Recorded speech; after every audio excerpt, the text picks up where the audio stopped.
Hello students, I welcome you all to the nursing education. So today we are going to discuss about the counseling schedule. Counseling schedule of PGI Rohtak for CET 2023 जो कि BSc nursing और paramedical courses के admission के लिए हुआ था। Entrance exam बहुत पहले हो चुका है CET का PGI रोहतक का, बट अभी तक कोई भी नोटिस या कोई भी नोटिफिकेशन काउंसलिंग से रिगार्डिंग PGI रोहतक ने अनाउंस नहीं की थी। बट आज के ही न्यूज़पेपर में हमने ये देखा कि न्यूज़पेपर में कुछ न्यूज़ आई हुई थी, तो मैं उसी न्यूज़पेपर की पिक्चर जो है वो आप लोगों के साथ शेयर कर रही हूँ। उसमें साफ साफ लिखा है, आप लोग खुद पढ़ सकते हो कि जो नीट की फ़र्स्ट काउंसलिंग हुई है उसमें जो PGI रोहतक की MBBS की सीट है वो अराउंड 250 हैं, जिसमें से 70% सीट जो हैं वो फुल हो चुकी हैं फ़र्स्ट काउंसलिंग में। उसके बाद लिखा है 8 अगस्त तक कॉलेज में ज्वाइन करने को कहा गया है। यूनिवर्सिटी प्रशासन 5 से 7 अगस्त तक दूसरे राउंड की काउंसलिंग की तैयारी कर रहा है। यानी कि जितने भी बच्चे MBBS के फ़र्स्ट काउंसलिंग में सेलेक्ट हुए हैं, जितनी भी सीट्स उन लोगों को अलॉट हुई हैं, उन बच्चों को 8 अगस्त से जो कॉलेज है वो ज्वाइन करना है। उसके बाद सेकंड काउंसलिंग जो है MBBS की, उसकी डेट दे रखी है 5 to 7 अगस्त के बीच में जो काउंसलिंग होने वाली है वो होगी नीट की MBBS के लिए PGIMS रोहतक के लिए। अब नेक्स्ट लाइन में आप लोगों की इन्फॉर्मेशन दे रखी है। इन्फॉर्मेशन BSc नर्सिंग और पैरामेडिकल कोर्सेज़ के लिए है। उसमें लिखा है इधर नर्सिंग, फिजियोथेरेपी, पैरामेडिकल की सीटों पर दाखिले के लिए 10 दिन के बाद काउंसलिंग शुरू होने की तैयारी हो रही है। वहीं M-Pharma में दाखिले की प्रक्रिया 25 अगस्त से शुरू हो सकती है। यानी कि जो आपका एंट्रेंस एग्ज़ाम हुआ था CET 2023 BSc नर्सिंग और पैरामेडिकल कोर्सेज़ में एडमिशन लेने के लिए, तो उसकी जो काउंसलिंग है वो अगले 10 दिन के बाद स्टार्ट होने वाली है। ऐसा आज के न्यूज़पेपर में लिखा हुआ था। And you all know guys कि इन्फॉर्मेशन जो न्यूज़पेपर में लिखी होती है वो फेक नहीं होती है। PGI ने अपनी ऑफिशियल वेबसाइट पे ऐसा कोई नोटिस अभी तक नहीं डाला है, बट ये न्यूज़पेपर की एक छोटे से कोने में ये इन्फॉर्मेशन दी गई है, जो कि मैंने जो टेलीग्राम ग्रुप बना रखा है वहीं पे किसी बच्चे ने न्यूज़पेपर में से रीड आउट करके उसका ये जो फ़ोटो है वो क्लिक करके ग्रुप में भेजा था, और उसी फ़ोटो को मैं आप लोगों के साथ शेयर कर रही हूँ। एक्चुअली बहुत सारे बच्चे ये भी पूछ रहे हैं कि इस न्यूज़पेपर का नाम क्या है, but I am so sorry कि मुझे इस न्यूज़पेपर का नाम नहीं पता है। आप लोग मेरा टेलीग्राम ग्रुप ज्वाइन कर सकते हो, वहाँ पे आप बच्चों से पूछ सकते हो। जिस भी बच्चे ने भेजा होगा वो ऑफ कोर्स आपको बता देगा कि ये कौन से न्यूज़पेपर की कटिंग है। इसके साथ साथ कुछ ऐसे रूमर्स भी फैले हुए हैं कि 1-2 दिन में दोबारा से काउंसलिंग एक दो दिन में काउंसलिंग स्टार्ट होने वाली है। तो पहले से ही रूमर्स फैले हुए थे कि मोस्ट ऑफ द चांसेस ये हैं कि अगस्त में ही जो है वो आपकी PGI रोहतक की काउंसलिंग स्टार्ट होगी। तो विद इन 10 डेज़ के अंदर ही काउंसलिंग का शेड्यूल आप लोगों का आने वाला है।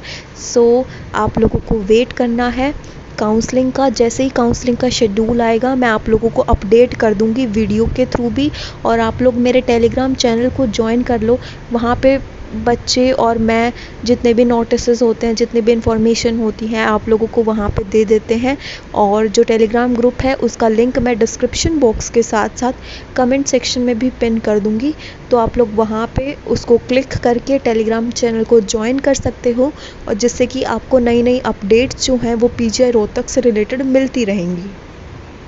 और इसके साथ साथ ही मैं आप लोगों के साथ जो है वो PGI रोहतक की ऑफिशियल वेबसाइट को शेयर कर रही हूँ, जहाँ पे आप लोग अपनी काउंसलिंग में पार्ट लोगे। काउंसलिंग से रिलेटेड जितने भी नए नोटिसेस हैं वो भी इसी साइट पे अपलोड होने वाले हैं PGI रोहतक के द्वारा। तो मैं इस साइट का जो लिंक है वो भी डिस्क्रिप्शन बॉक्स में डाल दूँगी, आप वहाँ से देख सकते हो। इसके साथ साथ मैं कमेंट सेक्शन में भी इस लिंक को पिन कर दूँगी।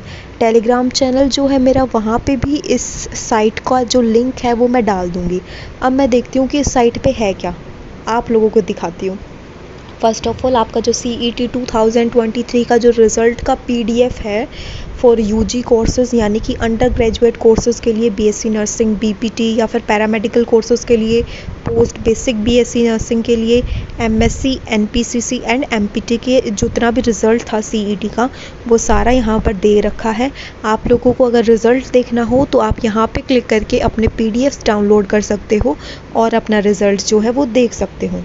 इसके बाद यहाँ पे दे रखा है कि जो भी आपके सर्टिफिकेट्स होते हैं कैटेगरी के, तो वो आपके सर्टिफिकेट्स जो हैं वो 1 अप्रैल 2023 के बाद के बने हुए होने चाहिए। अगर इस डेट से पहले आपके सर्टिफिकेट्स बने हुए हैं तो वो PGI रोहतक जो है वो वैलिड नहीं मानेगा और उनको एक्सेप्ट नहीं करेगा।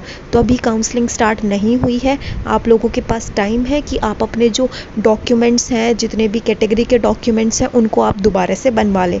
बहुत सारे बच्चे पूछ रहे थे कि कब के डॉक्यूमेंट्स वैलिड हैं, तो it is clearly mentioned here कि 1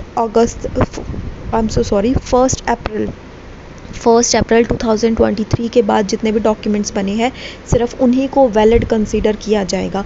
आप लोग खुद ऑफिशियल वेबसाइट को विज़िट करके वहाँ पे इस नोटिफिकेशन को रीड आउट कर सकते हैं। उसके बाद CET का जो ऑनलाइन रजिस्ट्रेशन की पूरी डेट्स वगैरह दे रखी हैं।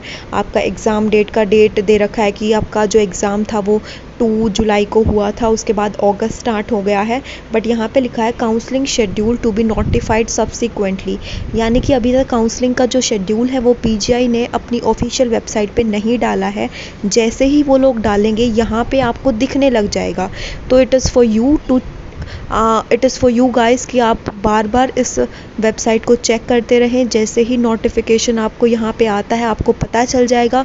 और अगर आप मेरा टेलीग्राम चैनल ज्वाइन कर लो तो वहाँ भी बच्चों को अपडेट कर देना, उनको बता देना, क्योंकि कई बार होता है कि मैं अपडेट कर नहीं पाती हूँ, मेरे पास मोबाइल फ़ोन नहीं होता है या फिर किसी भी रीज़न की वजह से, तो आप लोग एक दूसरे को अपडेट कर सकते हो उस ग्रुप में। तो ये आप लोगों के लिए भी बहुत अच्छी बात है अगर आप जो ऑफिशियल वेबसाइट है उसको रेगुलरली चेक करते हो। और ऑफिशियल वेबसाइट के बाद यहाँ पे लिखा हुआ है, इसको जब आप ओपन करोगे यहाँ पे अदर कुछ वेबसाइट्स भी हैं, फॉर एग्जांपल UHSR.ac.in। आप इस वेबसाइट को भी जो है चेक कर सकते हो, क्योंकि जो आपका काउंसलिंग का शेड्यूल है वो इस वेबसाइट पे भी आ सकता है। तो जितनी भी ये 3-4 नीचे वेबसाइट्स दे रखी हैं, CET एडमिशन की, DMER.haryana.government.in, इन चारों वेबसाइट्स को आपने रेगुलरली चेक करना है। फॉर एग्ज़ाम्पल 2-2 घंटे के गैप में आपको इन वेबसाइट्स को चेक करना है। जैसे ही कोई नोटिफिकेशन आता है आप लोगों को पता चल जाएगा। और इसके साथ साथ मैं भी आप लोगों को अपडेट कर दूँगी, बट अगर आप खुद चेक करोगे तो आपको थोड़ा जल्दी पता चल सकता है। इसके साथ साथ अगर आप लोगों को कोई और डाउट है तो आप लोग कमेंट सेक्शन में कमेंट कर सकते हैं। और कुछ बच्चे ये भी पूछ रहे थे कि वो अपनी चॉइस फिलिंग कैसे कर पाएंगे। सो इधर आपकी जो जैसे ही आप इस वेबसाइट को ओपन करोगे तो आपके पास एक ये ग्रीन ऑप्शन जैसे आपको दिख रहा है एप्लीकेंट लॉगिन का। तो आपको जब आपकी काउंसलिंग का शेड्यूल आ जाएगा तो आपके पास कुछ डेट होंगे कि आपको 2 दिन या फिर 3 दिन दिए जाएंगे चॉइस फिलिंग के लिए। तो आप चॉइस फिलिंग कैसे करोगे, यहाँ पे जो ये ग्रीन बॉक्स है जिसमें लिखा है एप्लीकेंट लॉगिन, आप इस पर क्लिक करोगे। जैसे ही आप इस पर क्लिक करोगे आपका जो एप्लीकेंट लॉगिन है वो ओपन हो जाएगा और आपको 3 चीज़ें फिल करनी होती हैं यहाँ पे। सबसे पहले अपना रजिस्ट्रेशन नंबर जो आपके फॉर्म पे लिखा होगा, और उसके साथ साथ जो आपने पासवर्ड बनाया है अपना वो आपको फिल करना होता है। उसके बाद ये जो सिक्योरिटी कोड नीचे लिखा आया हुआ है GNFQ6, इसको आपको फिल करना है। जो आपका सिक्योरिटी कोड होता है इसको फिल करने से पहले आपको ये ध्यान ज़रूर रखना है, अगर कोई लेटर कैपिटल में है तो आपको उस लेटर को कैपिटल में ही फिल करना है, और जो लेटर स्मॉल में है, स्मॉल अल्फ़ाबेट में है, तो आपको उसको स्मॉल में ही फिल करना है। उसके बाद आप लॉगिन करोगे। मैं लॉगिन आपको करके नहीं दिखा सकती क्योंकि मेरे पास किसी भी बच्चे का रजिस्ट्रेशन नंबर और पासवर्ड नहीं है। तो आप जैसे ही इसको लॉगिन करोगे आपके पास ऑप्शन आ जाएगा चॉइस फिलिंग का। उस चॉइस फिलिंग में आप अपने कॉलेजेस जो भी आपको पसंद है अपने मार्क्स के अकॉर्डिंग उन कॉलेजेस को फिल कर सकते हो। इसके साथ साथ बहुत सारे बच्चे मुझसे ये पूछ रहे थे कि फ़र्स्ट काउंसलिंग में वो जो बीएससी नर्सिंग पैरामेडिकल कोर्सेज़ हैं उन सब के लिए एक चॉइस फिलिंग कर सकते हैं या फिर नहीं। हाँ जी, आप एक ही काउंसलिंग में सारे कोर्सेज़ की चॉइस फिलिंग कर सकते हो, अलग अलग कॉलेजेस की। आप अराउंड 22 या 23 ऑप्शंस होते हैं आपके पास, तो आप उन सारे ऑप्शंस को चॉइस फिलिंग में फ़िल कर सकते हो जितने भी आपका मन करे अलग अलग कोर्सेज़ का। आपके पास कोई लिमिटेशन, कोई बाउंड्री कुछ नहीं होता, बस आपको अपने प्रायोरिटी के वाइज उन कॉलेजेस और कोर्सेज़ को फ़िल करना होता है। सो यहाँ पे आप अपनी registration number, for example candidate, और कुछ इंस्ट्रक्शंस दे रखे हैं कि कैंडिडेट्स को अपनी email ID, registration number, password जो है वो किसी भी पर्सन के साथ शेयर नहीं करना होता है। तो और ये बाकी के भी कुछ रूल्स रेगुलेशंस हैं, अगर आप पढ़ना चाहें तो आप इनको ऑफिशियल वेबसाइट से पढ़ सकते हैं। So in today's video we had discussed about some important things.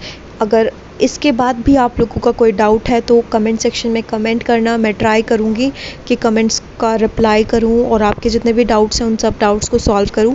Thank you guys for watching my video and don't forget to like, comment, share and subscribe nursing education.